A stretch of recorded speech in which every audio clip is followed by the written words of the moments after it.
As parents, we all do our best to try and make sure that our kids are all happy and fulfilled.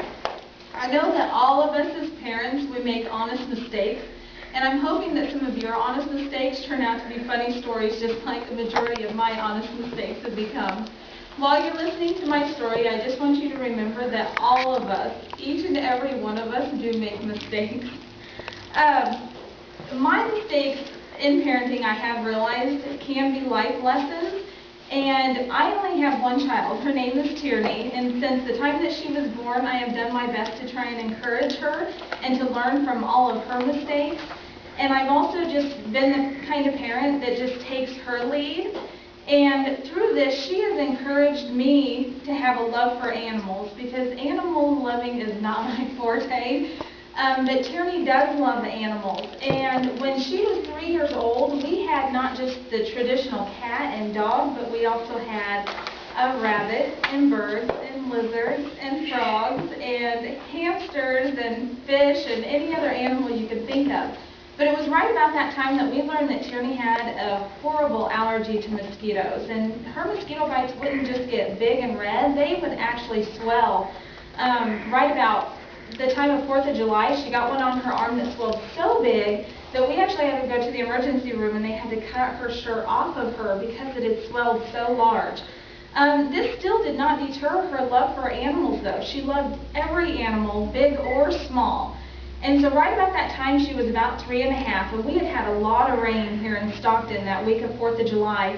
And she was outside playing, and I hear her yelling, "Mom, Mom!" Not knowing what she had found, I go outside to see her peering in this little plastic container that had gathered some water during the rain. And she's telling me, "I found some tadpoles. Mom, there's tadpoles." And I'm thinking to myself, tadpoles? We don't usually find tadpoles, but when I looked, there they were, tadpoles, and I'm thinking there's a lot of toads around in our yard, and it makes sense, there's a lot of water out.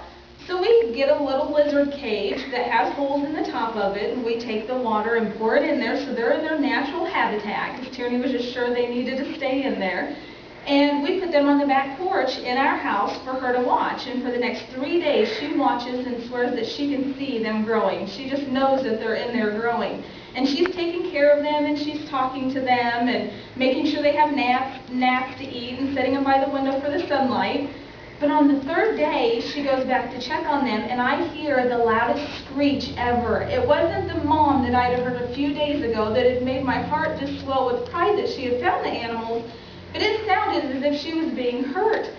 And as I get to the back porch, I notice that she is shielding her head, and she's just screeching at the top of her lungs, "Mom, help!" As I get back there, I see there are mosquitoes just surrounding her, 10 of them, 15 of them. My heart just dropped. I was so scared, and I could not see any doors open. I couldn't see any windows open. I couldn't figure out where the mosquitoes came from. I shoo her off of the back porch and get the door closed so that they can't harm her, and I begin swatting all of these mosquitoes around. And as I'm done and I happen to turn around, I notice that the tadpoles are gone. The water is still in the container, but there are no tadpoles in her tadpole container. And it dawns on me, those weren't tadpoles, they were mosquito babies. So me, being the good parent I was trying to be to help her get little animals, had brought mosquitoes into my home when my daughter was so deathly allergic to mosquitoes. So I just want you to remember that